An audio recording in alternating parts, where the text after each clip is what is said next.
Assalamualaikum warahmatullahi wabarakatuh. Selamat pagi.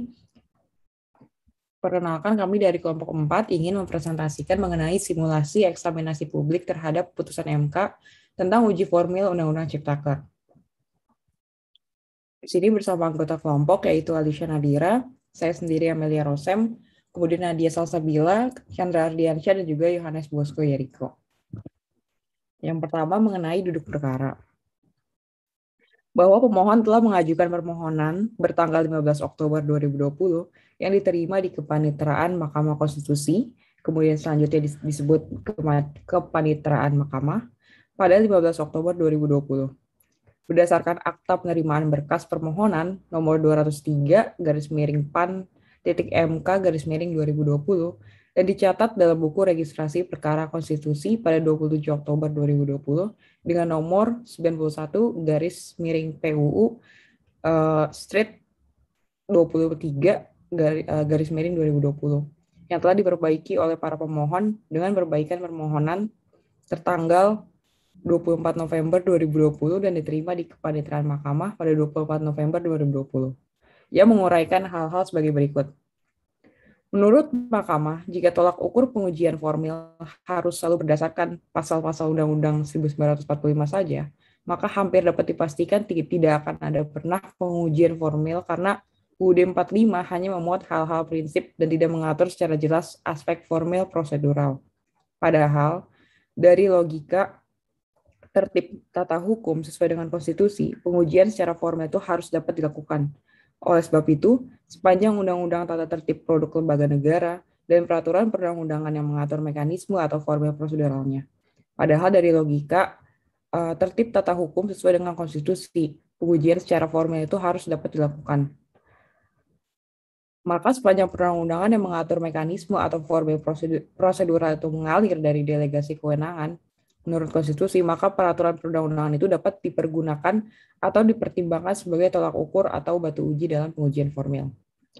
Bahwa berdasarkan perluasan batu uji terhadap objek pengujian formil yang dimohonkan oleh para pemohon, yaitu pembentukan Undang-Undang Cipta Kerja, tidak sesuai dengan pembentukan undang-undang sebagaimana diatur dalam Undang-Undang Nomor 12 Tahun 2011 tentang pembentukan peraturan perundang-undangan, sebagaimana telah diubah dengan Undang-Undang Nomor 15 Tahun 2019 tentang perubahan atas Undang-Undang Nomor 12 Tahun 2011 tentang pembentukan perundang-undangan.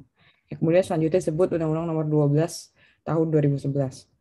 Bahwa artinya objek pengujian yang dimohon oleh para pemohon masih masuk akal dalam lingkup kewenangan Mahkamah Konstitusi sebagaimana diatur dalam yang masuk pasal 24C ayat 1 Undang-Undang 1945, pasal 10 ayat 1 huruf A dan pasal 51A ayat 3 Undang-Undang Mahkamah Konstitusi serta pasal 29 ayat 1 Undang-Undang Kekuasaan Kehakiman. Bahwa dalam melaksanakan kewenangannya, kewenangan menguji undang-undang terhadap Undang-Undang 1945 melekat 5 fungsi. Yang pertama, MK sebagai pengawal konstitusi, MK sebagai penafsir akhir konstitusi, MK sebagai pengawal demokrasi, dan juga Mahkamah Konstitusi sebagai pelindung hak asasi manusia. Bahwa dalam melaksanakan kewenangannya, yaitu menguji undang-undang terhadap Undang-Undang Dasar, Mahkamah sedang menjalankan fungsi sebagai pengawal konstitusi. Oleh karenanya, dalam hal pengujian formil Undang-Undang Ciptaker yang secara nyata dan terang-benderang menabrak asas pembentukan peraturan yang baik sebagaimana ditentukan dalam Undang-Undang Pembentukan Peraturan Perundang-undangan, berdasarkan seluruh uraian di atas berkenaan dengan yurisdiksi Mahkamah Konstitusi sebagaimana diuraikan di atas, maka MK berwenang untuk melakukan pengujian konstitusionalitas pembentukan Undang-Undang Ciptaker terhadap Undang-Undang 1945. Kemudian selanjutnya dilanjutkan oleh Chandra. Baik, selanjutnya saya akan melanjutkan tentang kedudukan hukum atau legal standing dan kerugian konstitusional para pemohon. Bahwa pasal 51 ayat 1 Undang-Undang Mahkamah Konstitusi menyatakan bahwa pemohon adalah pihak yang menganggap hak dan atau kewenangan konstitusionalnya dirugikan oleh berlakunya undang-undang. Bahwa putusan Mahkamah Konstitusi nomor 006 garing PUU 3 2005 dan putusan 2 PUU 5 2007 juga menyebutkan tentang kapasitas pemohon dalam mengajukan permohonan pengujian undang-undang terhadap Undang-Undang Dasar.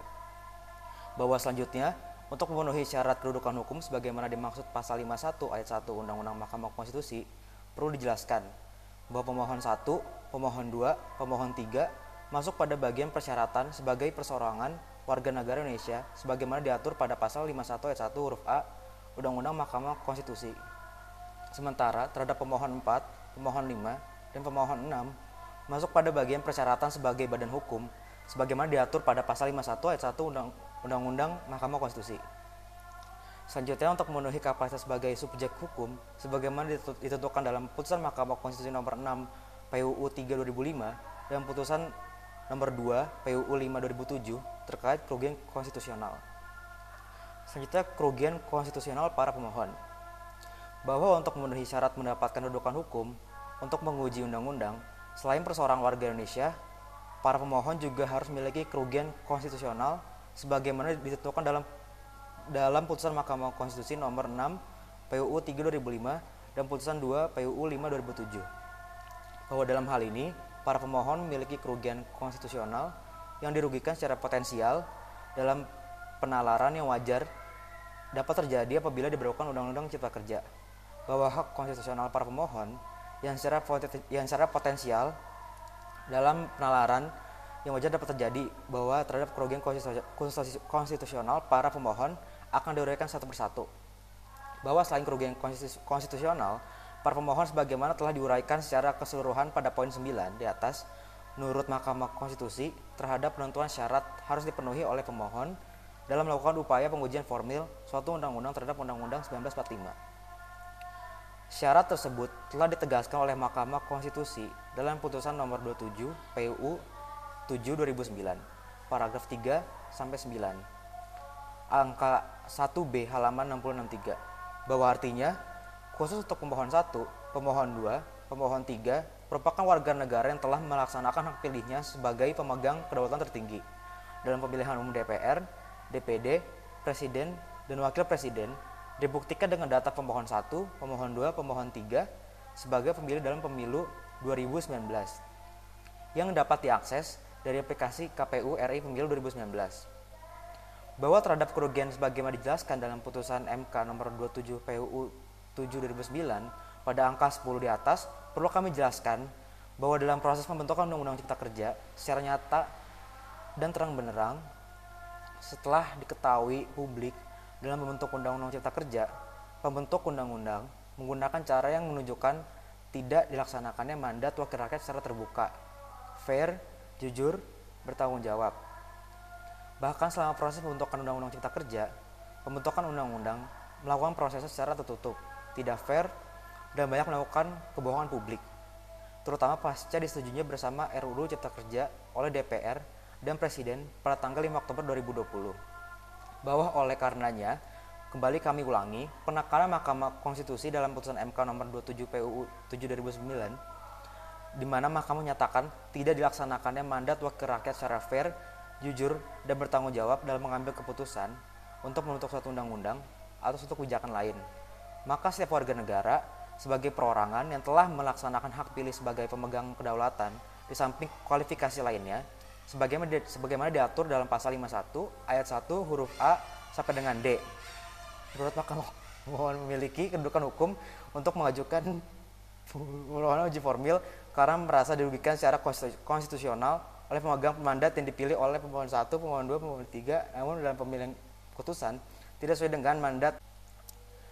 Bahwa oleh karenanya, kembali kami ulangi, penekanan Mahkamah Konstitusi dalam putusan MK nomor 27 PUU 7 2009 di mana Mahkamah menyatakan tidak dilaksanakannya mandat wakil rakyat secara fair, jujur, dan bertanggung jawab dalam mengambil keputusan untuk membentuk suatu undang-undang atau suatu kebijakan lain, maka setiap warga negara sebagai perorangan yang telah melaksanakan hak pilih sebagai pemegang kedaulatan di samping kualifikasi lainnya sebagaimana diatur pasal 51 ayat 1 Undang-Undang Mahkamah Konstitusi. Menurut Mahkamah, pemohon memiliki kedudukan hukum atau legal standing untuk mengajukan permohonan uji formil karena merasa dirugikan secara konstitusional oleh pemegang mandat yang dipilih oleh pemohon 1, pemohon 2, dan pemohon 3, namun dalam pengambil keputusan tidak sesuai dengan mandat yang diperolehnya secara fidusiar. Terlebih lagi dalam perkara akuo keberlakuan Undang-Undang Cipta Kerja berdampak langsung bagi pemohon 1, pemohon 2, dan pemohon 3. Bahwa berdasarkan penjelasan para pemohon sebagaimana diatur diuraikan di atas, para pemohon telah secara spesifik menjelaskan hak konstitusionalnya yang dirugikan baik secara langsung maupun potensial dirugikan, dan baik potensi kerugian dimaksud menurut penalaran yang wajar dapat dipastikan akan terjadi. Sehingga apabila Undang-Undang Cipta Kerja dinyatakan tidak memenuhi ketentuan pembentukan peraturan perundang-undangan, maka dapat dipastikan kerugian konstitusional yang dialami oleh para pemohon tidak akan terjadi kemudian hari. Oleh karenanya, telah tampak ada hubungan kausal verban antara kerugian konstitusional yang diadilkan dan berlakunya Undang-Undang Cipta Kerja, bahwa oleh karenanya maka para pemohon memiliki kedudukan atau legal standing sebagaimana para pemohon penguji undang-undang dalam perkara akuo karena telah memenuhi ketentuan pasal 51 ayat 1 Undang-Undang Mahkamah Konstitusi beserta penjelasannya dan syarat kerugian hak konstitusional sebagaimana tertuang dalam putusan Mahkamah Konstitusi nomor 6 PUU 3 2005 dan putusan nomor 2 PUU 5 2007. Selanjutnya akan dijelaskan oleh teman saya Yohanes Pusko. Baik, terima kasih Chandra. Selanjutnya adalah alasan-alasan permohonan, yaitu permohonan pemeriksaan prioritas.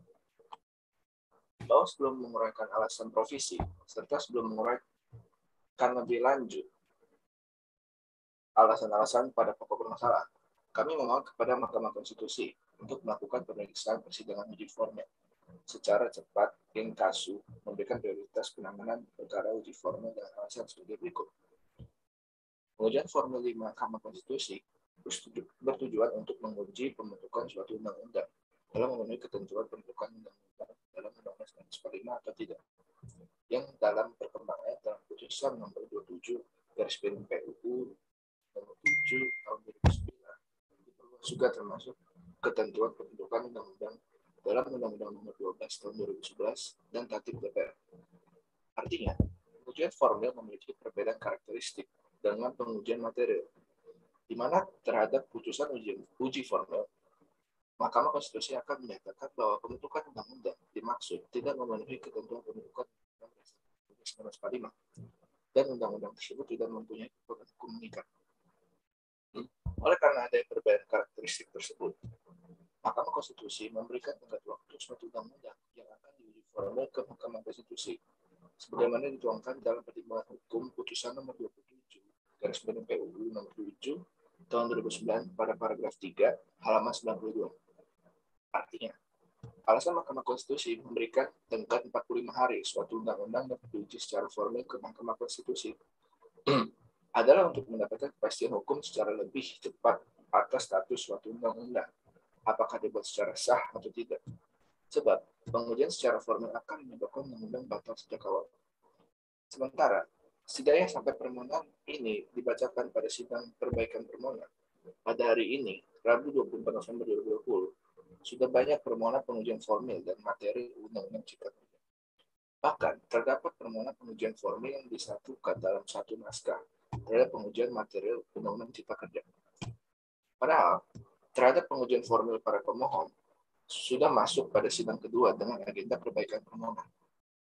Artinya, apabila Mahkamah Konstitusi menggabungkan penanganan perkara pengujian formil para pemohon dengan permohonan lain, maka tentunya proses pemeriksaan perkara akuo tentunya mengikuti perkara pengujian material yang tidak memiliki waktu yang jelas. Hal ini tentunya akan menimbulkan ketidakpastian hukum dan gejolak publik yang dapat diredam dengan adanya saluran pengujian di Mahkamah Konstitusi. Maka seharusnya Mahkamah Konstitusi dapat melihat kondisi tersebut dan mengambil langkah yang tepat dan cepat. Terhadap pemisahan antara pengujian formil dan pengujian material, hal senada juga dikemukakan oleh Jimli Asidik yang dikutip dalam wawancara dengan pada Jumat 6 November 2020.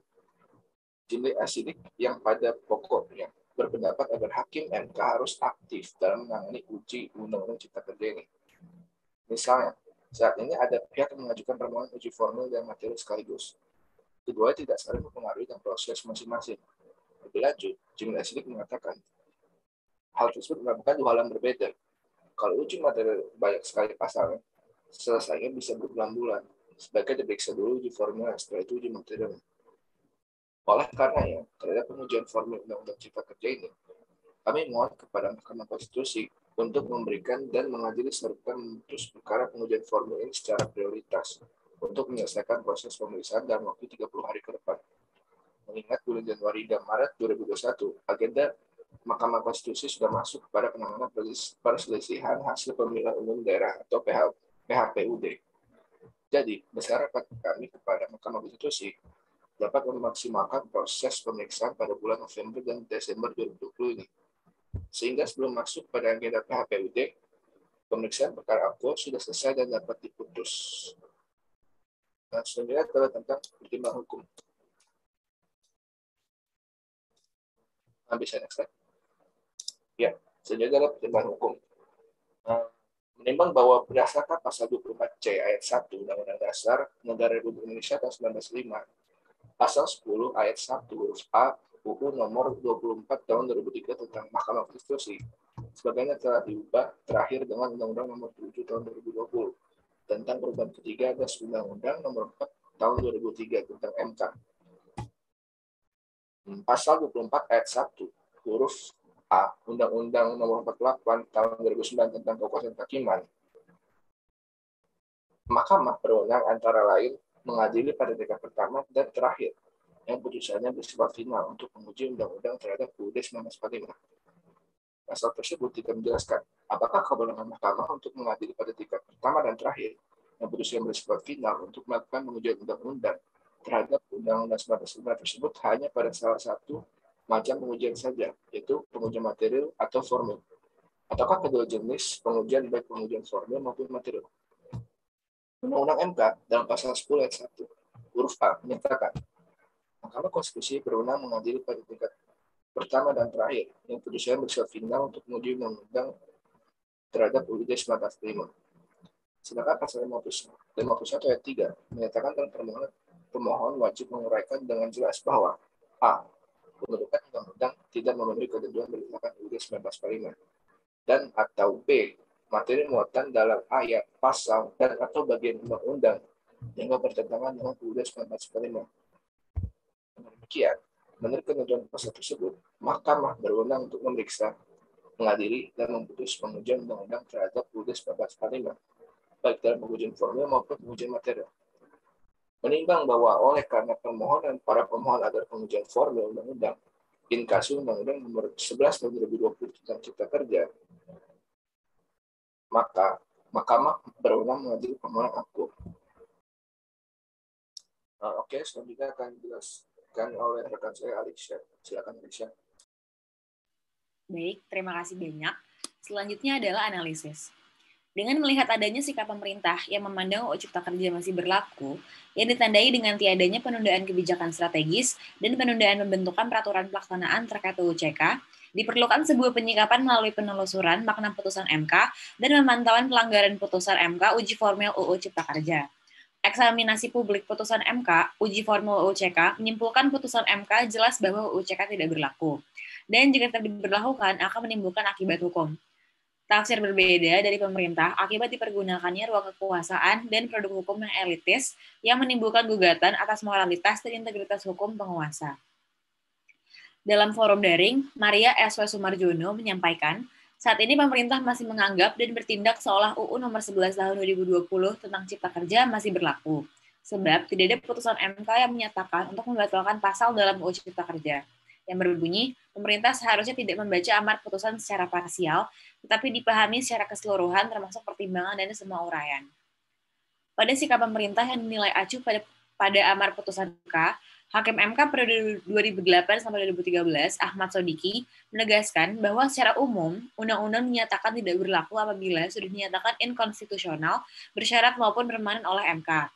Sebab undang-undang tersebut tidak memiliki daya mengikat terhadap ketentuan lainnya. Dalam hal ini juga membuat aturan turunan dari undang-undang tersebut tidak berlaku.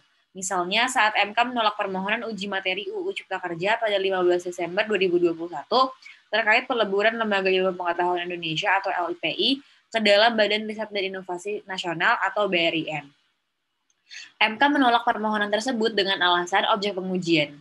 Dalam hal ini adalah UU Cipta Kerja sudah hilang atau tidak ada. Boleh next. Baik, untuk selanjutnya akan dilanjutkan oleh rekan saya Nadia. Kepada Nadia, silakan. Oke, selanjutnya aku bakal ngejelasin tentang kekurangan. Dalam pertimbangan hukum yang dibacakan oleh Hakim Konstitusi Soehartoyo, tata cara pembentukan Undang-Undang Cipta Kerja tidak didasarkan pada cara dan metode yang pasti, baku, dan standar, serta sistematika pembekuan substansi pasca persetujuan bersama DPR dan Presiden. Hindari ketidakpastian hukum dikarenakan Mahkamah hendak menghindari ketidakpastian hukum dan dampak lebih besar yang ditimbulkan. Tidak perlu nomenklatur baru bahwa penamaan Undang-Undang Cipta Kerja ternyata menggunakan nama baru yaitu Undang-Undang tentang Cipta Kerja. Tidak dapat diakses masyarakat, pembentukan undang-undang tidak memberikan ruang partisipasi kepada masyarakat secara maksimal dan pendapat yang berbeda. Selanjutnya, tentang kelebihan Undang-Undang tentang Cipta Kerja diharap mencapai tujuan pembentukannya, yaitu penciptaan dan peningkatan lapangan kerja dengan memberikan kemudahan, perlindungan, dan pemberdayaan terhadap sektor koperasi dan UMKM untuk menyerap tenaga kerja Indonesia seluas-luasnya dengan tetap memperhatikan keseimbangan dan kemajuan antar daerah dalam kesatuan ekonomi nasional. Selanjutnya akan dilanjutkan oleh teman saya. Oke, baik. Saya izin lanjutkan lagi terkait dengan kesimpulan dan rekomendasi dari kelompok kami. Seharusnya, dengan adanya uji formil UU Omnibus Law Cipta Kerja diharapkan lebih kepada mementingkan keperluan masyarakat, bagaimana bisa menciptakan lapangan pekerjaan agar berkurangnya angka pengangguran di Indonesia ini. Seharusnya dengan adanya UU Omnibus Law Cipta Kerja, masyarakat dapat mengakses dengan mudah, karena dengan pembentukan UU Omnibus Law diharapkan masyarakat tidak tertekan. Dalam pertimbangan hukum hakim konstitusi bahwa pembentukan UU tentang Cipta Kerja bertentangan dengan UUD Negara Republik Indonesia tahun 1945 dan tidak mempunyai kekuatan hukum mengikat secara bersyarat sepanjang tidak dimaknai tidak dilakukan perbaikan dalam waktu 2 tahun sejak putusan ini diucapkan. Menurut kelompok kami, belum dikarenakan yang sudah penulis sebutkan bahwasanya dalam UU Cipta Kerja tidak dapat diakses oleh semua masyarakat dengan jelas, bahwa di sini dengan adanya UU Cipta Kerja seharusnya masyarakat dengan mudah mengakses jika memang UU Cipta Kerja sudah dilaksanakan. Jika masyarakat saja kesulitan dalam mengakses, pasti tidak adil dalam hal ini. Menurut penulis, masih belum dapat memberikan pedoman pembentukan undang-undang yang baik, karena masih mengalami kekurangan dalam pembentukan undang-undang tersebut, dan juga masih banyak yang tidak setuju dengan adanya pembentukan undang-undang tersebut, salah satunya masalah keadilan di masyarakat itu sendiri. Boleh di next. Oke, sekian pemaparan dari kelompok kami. Selanjutnya saya kembalikan kepada moderator awal, Amel. Terima kasih. Baik, terima kasih teman-teman. Sekian pemaparan dari kami. Kurang lebih mohon maaf. Wassalamualaikum warahmatullahi wabarakatuh.